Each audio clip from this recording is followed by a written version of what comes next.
رضیہ نے بتایا کہ شاہد کو دوسری عورتوں میں دلچسپی تھی، اسے رضیہ پسند نہیں تھی، لیکن رضیہ پھر بھی دل مار کر اپنے شوہر کے ساتھ گزارا کرتی رہی۔ دعا کی خاطر اس نے ہر ظلم برداشت کیا، کبھی شوہر کے آگے آواز نہ اٹھائی، پھر بھی شاہد نے آج اسے طلاق دے دی ہے۔ یہ سن کر جاوید بالکل دنگ رہ گیا تھا کہ اس کی بہن پر گزرے 10 سالوں میں کیا کچھ بیت چکا ہے، جبکہ رضیہ سر جھکائے رو رہی تھی۔ وہ بے بسی کی انتہاؤں پر تھی۔ میکے میں بھی تو جاوید کی سوا اور کوئی نہیں تھا، اور وہ جانتی تھی کہ سبینہ کے دل میں اس کے لیے کتنی نفرت ہے۔ سبینہ کو تو اس کا گھڑی دور گھڑی بھائی سے ملنے آنا تک پسند نہیں تھا۔ ہمیشہ کے لیے وہ اسے کیسے رکھ سکتی تھی؟ بس اسی وجہ سے رضیہ نے سسرال میں گزارا کیا، لیکن آج تو اس کے شوہر نے اسے یہ کہہ کر طلاق دے دی کہ وہ دوسری شادی کرے گا اور پھر اس کے پاس بیٹا پیدا ہوگا، کیونکہ رضیہ سے اس کی صرف ایک ہی اولاد تھی اور وہ بیٹی تھی۔ اسے بیٹا چاہیے تھا، یا پھر شاید بیٹے کا تو بہانہ تھا، وہ رضیہ سے ہی جان چھڑانا چاہتا تھا۔ جو بھی تھا، رضیہ خالی ہاتھ خالی دامن واپس اپنے اس میکے چلی آئی تھی، جہاں ماں باپ تو نہیں تھے لیکن اس کا اکلوتا بھائی تھا۔ جاوید نے اسے تسلی دی، کہنے لگا پریشان نہ ہو، سب ٹھیک ہو جائے گا۔ پھر جاوید نے ایک کمرہ اسے اور اس کی بیٹی کو صاف کر کے دے دیا، جبکہ سبینہ تو اپنی جگہ ٹک کر بیٹھی رہی۔ رضیہ اور اس کی بچی کمرے میں گئے تو سبینہ غصے میں جاوید کی طرف دیکھتے ہوئے کہنے لگی کہ اب یہ بلاں کتنے دن ہمارے سر پر سوار رہنے والی ہے۔ سبینہ کی بات سن کر جاوید نے غصے سے اسے دیکھا اور کہنے لگا، میری بہن کو طلاق ہو گئی ہے، اس کا گھر اجڑ گیا ہے، میرے سوا اس کا کوئی نہیں ہے یہاں، نہ آتی تو کہاں جاتی وہ؟ سبینہ کہنے لگی، تو مطلب اب ساری زندگی اس کا بوجھ بھی آپ ہی اٹھائیں گے؟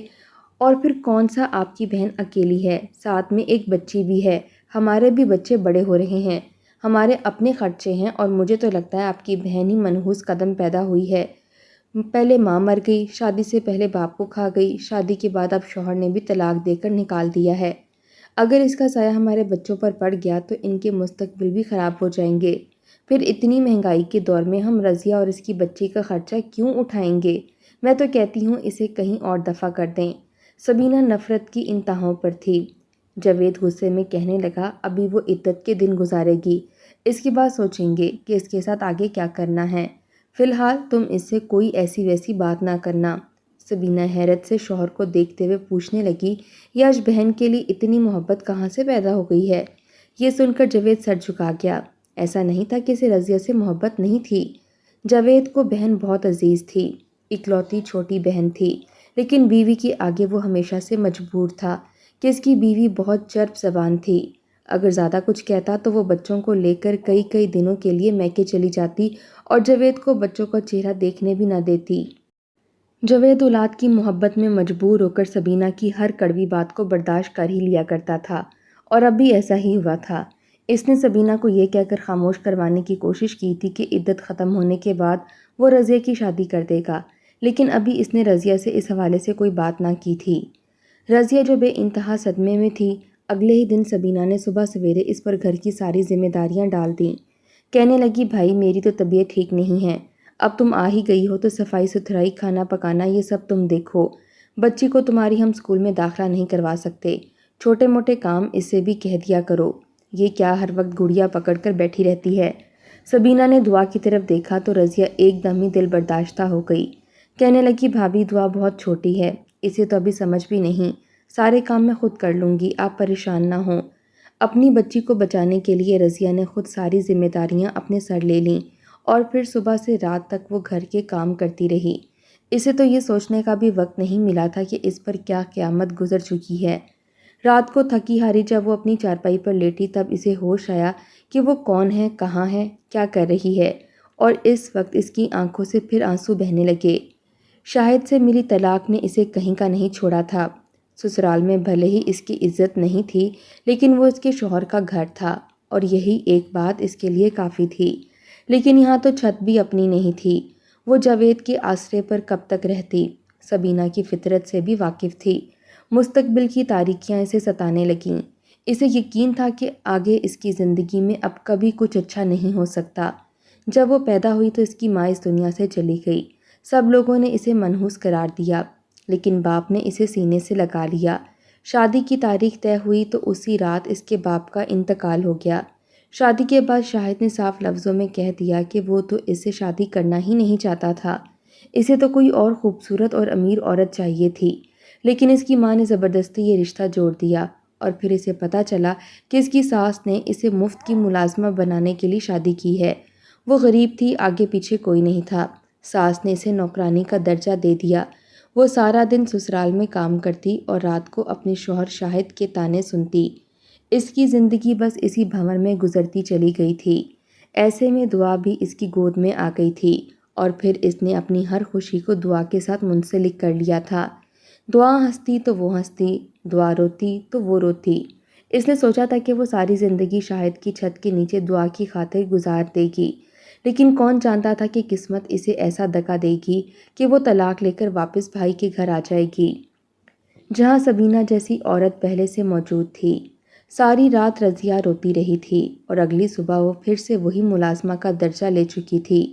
ایسے ہی دن گزرتے چلے گئے۔ سبینہ اٹھتے بیٹھتے اسے طعنے دیتی، منحوس قدم کہتی، دعا کے ساتھ مار پیٹ کرتی۔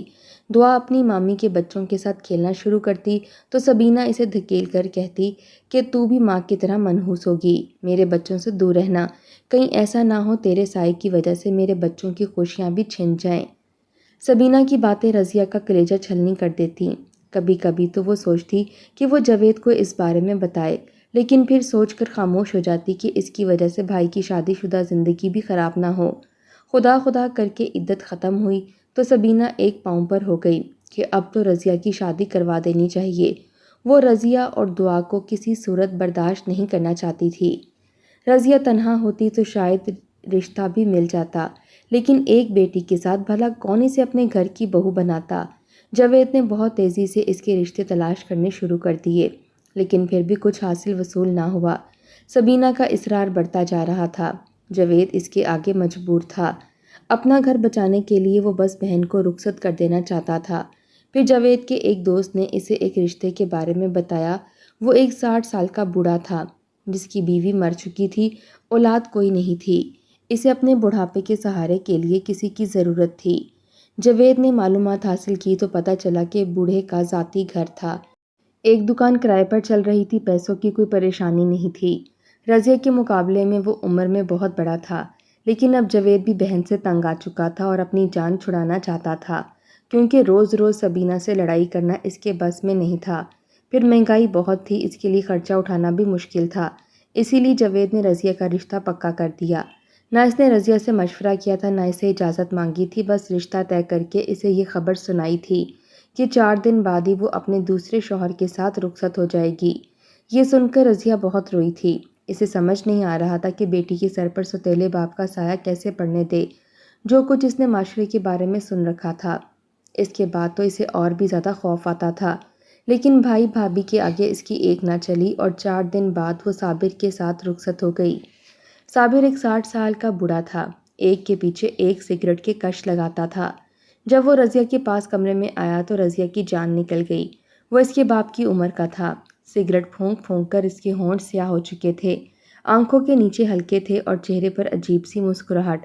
رضیہ دعا کو پہلے ہی سلا چکی تھی اور خود بستر پر بیٹھی تھی، لیکن شوہر کو دیکھ کر وہ بہت ہی زیادہ خوفزدہ ہو گئی کہ اس کی اور صابر کی پہلی ملاقات تھی۔ اسے یقین نہیں آیا تھا کہ اس کے بھائی نے اس کے لیے ایک 60 سالہ بوڑھے کا انتخاب کیا ہے۔ وہ رات اس نے اپنے دل پر پتھر رکھ کر گزاری تھی۔ صابر کے ساتھ گزارا کرنا ناممکن لگ رہا تھا۔ آدھی رات گزری تو صابر دوبارہ سے اٹھ کر سگریٹ پینے لگا۔ کمرے میں سگریٹ کا دھواں بھرا تو 9 سالہ دعا بھی اٹھ کر بیٹھ گئی۔ وہ بری طرح کھانسنے لگی۔ اس سے پہلے کہ رضیہ دعا کے پاس جاتی، صابر تیزی سے اس کے سر پر پہنچ گیا، اس کے بالوں میں ہاتھ پھیر کر اس کے قریب بیٹھ کر اس کا چہرہ تکنے لگا۔ یہ بات رضیہ کو کچھ عجیب لگی، لیکن گھر میں ایک ہی کمرہ تھا، وہ دعا کو کہیں اور بھیج بھی نہیں سکتی تھی۔ اس نے دعا کو اٹھا کر سینے سے لگانا چاہا تو صابر نے دعا کا ہاتھ پکڑ لیا، کہنے لگا کہ تمہاری بیٹی تو بڑی خوبصورت اور پیاری ہے۔ اس نے دعا کی گالوں کو چٹکی میں بھرا اور پھر اپنی ہوس بھری نظریں اس کے چہرے پر جما دیں۔ رضیہ ایک سمجھدار عورت تھی، اسے صابر کی نظروں کا مفہوم سمجھنے میں زیادہ وقت نہ لگا۔ خوف کے مارے رضیہ کانپنے لگی، کیونکہ اس گھر میں وہ صابر کی مرہون من تھی اور اگر صابر کی نظر اس کی اولاد پر خراب ہو رہی تھی تو اس کے لیے اس چھت کے نیچے اپنی بیٹی کو بچانا مشکل تھا۔ رضیہ نے بڑی تیزی سے دعا کو اپنے قریب کھینچا اور اپنے پاس لٹا لیا۔ صابر سے کہنے لگی کہ دعا بچی ہے اور سگریٹ کے دھوئیں سے اس کی طبیعت خراب ہو رہی ہے، آپ کو سگریٹ پینی ہے تو باہر جا کر پیئے۔ رضیہ کا بس چلتا تو وہ صابر کو کمرے سے دھکے دے کر باہر نکال دیتی، لیکن یہ گھر بھی اس کا تھا اور یہ چھت بھی۔ رضیہ کو مجبوراً اس کا وجود برداشت کرنا تھا، لیکن وہ اپنی بچی کو کسی دوزخ میں نہیں جھونکنا چاہتی تھی۔ اسی لیے اس نے کس کر دعا کو اپنی باہوں میں سمیٹ لیا اور ساری رات دل ہی دل میں دعائیں پڑھتی رہی، خدا سے اپنی بیٹی کی عزت کی دعا مانگتی رہی۔ جیسے تیسے صبح ہوئی تو رضیہ کے دل کو قرار آیا، لیکن پھر اسے پتہ چلا کہ صابر تو سارا دن گھر پر ہی پڑا رہتا ہے۔ اس کی دکان تو کرائے پر چل رہی تھی، جہاں سے اسے مہینے کے پیسے مل رہے تھے۔ وہ کوئی نوکری تو کرتا ہی نہیں تھا اور اس بات نے مزید رضیہ کو پریشان کر دیا تھا۔ وہ دعا کی پہرے داری کب تک کر سکتی تھی؟ کب تک وہ اسے صابر کی نظروں سے بچا سکتی تھی؟ کئی دن اسی چوہے بلی کی کھیل میں گزر گئے۔ رضیہ باورچی خانے میں ہوتی تو دعا کو اپنے پاس بٹھا لیتی، واش روم جاتی تو اسے دروازے کے پاس ہی کھڑا کر لیتی۔ کسی لمحے اس نے دعا کو اپنی آنکھوں سے اوجھل نہ ہونے دیا، لیکن ایک رات صابر کو موقع مل ہی گیا۔ کئی راتوں سے جاگتی ہوئی رضیہ کو نہ جانے کیسے نیند لگ گئی اور صابر سوتی ہوئی دعا کے پاس پہنچ گیا۔ وہ دھیرے سے دعا کے بالوں میں ہاتھ پھیرتے ہوئے اس کے وجود کو تکنے لگا۔ سگریٹ کی زیادتی نے اسے کھانسی کا مریض بنا دیا تھا۔ خدا کا کرنا ایسا ہوا کہ اسے زوردار کھانسی آئی اور اس کی کھانسی کی آواز سے رضیہ کی آنکھ کھل گئی۔ جیسے وہ اٹھ کر بیٹھی تو اس نے دوسری چارپائی پر سوئی ہوئی دعا کے پاس صابر کے وجود کو دیکھا اور وہ چیختی ہوئی اٹھ کھڑی ہوئی۔ پھر صابر کو ایک زوردار دھکا دیا اور دعا کو اپنی گود میں اٹھا لیا۔ دعا گہری نیند میں تھی، وہ اتنا کچھ ہونے پر بھی نہیں جاگی تھی۔ رضیہ غصے میں صابر کو برا بھلا کہنے لگی۔ یہ سن کر صابر زور سے ہنسا اور کہنے لگا کہ تم اور تمہاری بیٹی دونوں کے بدلے میں نے تمہارے بھائی کو بڑی بھاری قیمت دی ہے۔ تمہارے بھائی نے اپنا گھر بنوانا شروع کر دیا ہے۔ تمہیں کیا لگتا ہے کہ اتنے پیسے میں نے ایسے ہی دیے ہیں؟ یہ سن کر رضیہ بے یقین ہوئی۔ اسے صابر کی بات پر ایک آنے کا بھی یقین نہ آیا۔ اس نے صابر کو نفرت سے دیکھا اور دعا کو گود میں اٹھائے گھر سے باہر نکل گئی۔ فجر کی اذانوں کا وقت تھا، ہلکی ہلکی روشنی پھیل رہی تھی۔ رضیہ بھاگتی ہوئی رکشے اسٹینڈ تک پہنچی اور رکشہ کر کے وہ واپس جاوید کے گھر پہنچ گئی۔ اسے یقین تھا کہ صابر نے غلط بیانی سے کام لیا ہے، اس کا بھائی ایسا کیسے کر سکتا تھا؟ لیکن گھر کے دروازے پر پہنچ کر اس کے 14 طبق روشن ہو گئے، کیونکہ واقعی گھر میں کام چل رہا تھا۔ جاوید نوکری پر جانے کے لیے اٹھا ہوا تھا۔ رضیہ نے دروازہ بجایا تو جاوید نے ہی دروازہ کھولا۔ اتنی سویرے بہن اور بھانجی کو دیکھ کر وہ حیران ہوا اور پیچھے ہٹا تو رضیہ گھر میں داخل ہو گئی۔ روتے ہوئے وہ چارپائی پر بیٹھ گئی اور اس نے بھائی کو ساری بات کہہ سنائی۔ پھر اس نے جاوید سے بھی پوچھا کہ کیا جاوید نے صابر سے کوئی پیسے لیے ہیں؟ یہ سن کر جاوید کو غصہ آ گیا۔ رضیہ کی بات کا صحیح جواب دینے کی بجائے وہ کہنے لگا، مجھے لگتا ہے کہ تمہارا ہی گھر بسانے کا کوئی ارادہ نہیں ہے۔ پہلے تم 10 سالہ شادی شدہ زندگی کو دفنا کر چلی آئی اور اب ہفتے بھر میں ہی لوٹ آئی ہو۔ تمہارا دماغ تو ٹھیک ہے یا نہیں؟ کیا میں تمہاری شادی ہی کرتا رہوں گا؟ جاوید شدید غصے میں آ گیا تھا۔ اس میں اتنی ہمت نہیں ہوئی تھی کہ وہ بہن کو بتا سکتا کہ اس نے سبینہ کے کہنے پر اس بوڑھے سے اچھی خاصی رقم لی تھی اور اسی سے ہی گھر بنوانا شروع کر دیا تھا۔ سبینہ بھی پیچھے ہی کھڑی تھی، کہنے لگی کہ اب اس گھر میں تمہاری کوئی جگہ نہیں ہے، ہم نے تمہاری دوسری شادی کروا دی ہے، جاؤ اور جا کر اپنے شوہر کے ساتھ گزارا کرو، زیادہ جھوٹی باتیں نہ کرو۔ سبینہ نے ڈائریکٹ رضیہ کو جھوٹا قرار دے دیا تھا، جبکہ بھائی نے بھی اس سے منہ پھیر لیا تھا۔ رضیہ کو یقین نہیں آیا تھا کہ اس کا بھائی اتنا کیسے بدل گیا تھا۔ اسے اندازہ نہیں تھا کہ اس بار اس کا بھائی بھی اس کا ساتھ نہیں دے گا۔ نہ چاہتے ہوئے بھی رضیہ کے دل نے صابر کی بات پر یقین کر لیا تھا، شاید واقعی اس کے بھائی نے اس کی قیمت لگا دی تھی۔ جاوید بیوی سے کہنے لگا کہ میرا ناشتہ لگاؤ، تمہیں تو پتہ ہے کہ مجھے گھر سے جلدی نکلنا ہوتا ہے۔ پھر اس نے رضیہ کی طرف نظر ڈالی اور کہنے لگا کہ اس سے پہلے کہ تمہارا شوہر تمہیں لینے آئے، تم خود رکشہ پکڑو اور واپس اپنے گھر چلی جاؤ۔ یہاں کوئی تماشا اب مجھے نہیں چاہیے۔ میرے بچوں کے اٹھنے سے پہلے نکل جاؤ، ورنہ ان پر بھی برا اثر پڑے گا۔ جاوید نے اپنی جیب سے کچھ پیسے نکال کر رضیہ کے آگے پھینکے اور کہنے لگا کہ یہ رکشے کا کرایہ ہے، پکڑو اور واپس نکلو۔ رضیہ کی آنکھوں میں آنسو آ گئے تھے۔ وہ دوبارہ صابر کے گھر جانے کا سوچ بھی نہیں سکتی تھی۔ لیکن اب یہاں رکنا بھی ممکن نہیں تھا۔ اس نے سوتی ہوئی دعا کو دوبارہ سے اپنی گود میں اٹھایا، لیکن بھائی کے پھینکے ہوئے پیسے نہ اٹھائے اور ایسے ہی اس گھر سے نکل گئی۔ دروازے پر پہنچ کر اس نے پلٹ کر دیکھا تو خود بخود اس کے دل سے ایک آن نکلی۔ یہ گھر اس کے باپ کا تھا، اس میں اس کا بھی حصہ تھا، لیکن اس نے بھائی کی محبت میں کبھی اپنا حصہ نہیں مانگا تھا۔ آج بہت مجبوری کے عالم میں وہ اس دہلیز پر دوبارہ لوٹی تھی تو جو دھتکار اسے بھائی سے ملی تھی، اس نے رضیہ کا دل چیر کر رکھ دیا تھا۔ وہ اپنے مرحوم ماں باپ کو یاد کرتے ہوئے آنسو بہاتی دہلیز پار کر گئی تھی، مگر اس سے پہلے کہ وہ چند قدم آگے بڑھاتی ایک زوردار آواز آئی، اتنی زوردار کہ رضیہ کا دل اچھل کر حلق میں آ گیا۔ اس نے پلٹ کر دیکھا تو اس کی جان نکل گئی۔ اس کے بھائی کے گھر کی چھت گر چکی تھی اور اندر سے چیخوں کی آوازیں آئی تھیں۔ وہ واپس دوڑتی ہوئی گھر کے آنگن تک پہنچی تو یہ دیکھ کر اس کی جان نکل گئی کہ جاوید ہکا بکا سا صحن میں کھڑا تھا، جبکہ جن کمروں کی چھت گری تھی اس میں جاوید کے بچے تھے اور سبینہ کسی کام سے اندر گئی تھی۔ جاوید پاگلوں کی طرح ملبے کے ڈھیر میں بیوی اور بچوں کو تلاش کرنے لگا، لیکن پوری کی پوری چھت گرنے سے دیواریں بھی الٹ گئی تھیں۔ رضیہ بھی فوراً بھائی کے پاس دوڑی اور اپنے ہاتھوں سے ملبہ ہٹانے لگی۔ دعا بھی اٹھ چکی تھی، وہ بھی ماں کی دیکھا دیکھی ملبہ ہٹا رہی تھی۔ کچھ پاس پڑوس والے جمع ہو گئے تھے، کسی نے ریسکیو والوں کو فون کیا تھا، کسی نے خود جاوید کی مدد کرنی شروع کر دی تھی۔ کافی دیر بعد جا کر ملبہ ہٹانے والی گاڑیاں آئی تھیں اور اس کے بعد جب ملبہ ہٹایا گیا تو اندر سے زخموں سے چور سبینہ برآمد ہوئی تھی۔ بچے تو تب بھی نہیں ملے تھے۔ پھر کئی گھنٹوں کی محنت کے بعد جب ملبہ پوری طرح سے ہٹا تو جاوید کے دونوں بچے مردہ حالت میں پائے گئے تھے۔ پتہ چلا تھا کہ گھر بنانے والوں نے ناقص مٹیریل کا استعمال کیا تھا، جس کی وجہ سے چھت گر گئی تھی۔ سبینہ کا تو حال ہی برا ہو گیا تھا، وہ بس آنکھیں پھاڑے اپنے بچوں کی لاشیں دیکھ رہی تھی۔ جاوید بھی اپنے حواس کھو چکا تھا۔ رضیہ نے آگے بڑھ کر بھائی اور بھابھی کو سہارا دیا تھا، وہ بھی اس غم پر نڈھال تھی، لیکن ابھی اسے اپنے بھائی کی ہمت بنانا تھی۔ کچھ دیر پہلے والی ساری تلخی اور دکھ بھلا کر وہ بھائی کے پاس کھڑی ہو گئی تھی۔ پھر کیسے وقت گزرا، کیسے بچوں کی تدفین ہوئی، کچھ پتہ ہی نہ چلا۔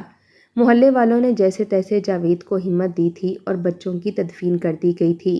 سبینہ کو تو اب بھی ہوش نہیں آیا تھا، کبھی وہ بیٹے کو پکارتی تو کبھی بیٹی کو، اور پھر ایسے ہی 10-12 دن گزر گئے۔ 10-12 دن بعد رضیہ نے جب اسے بری طرح سے جھنجھوڑا اور کہا کہ بھابھی ہوش کرو، بچے نہیں رہے، تب سبینہ کو ہوش آیا تھا۔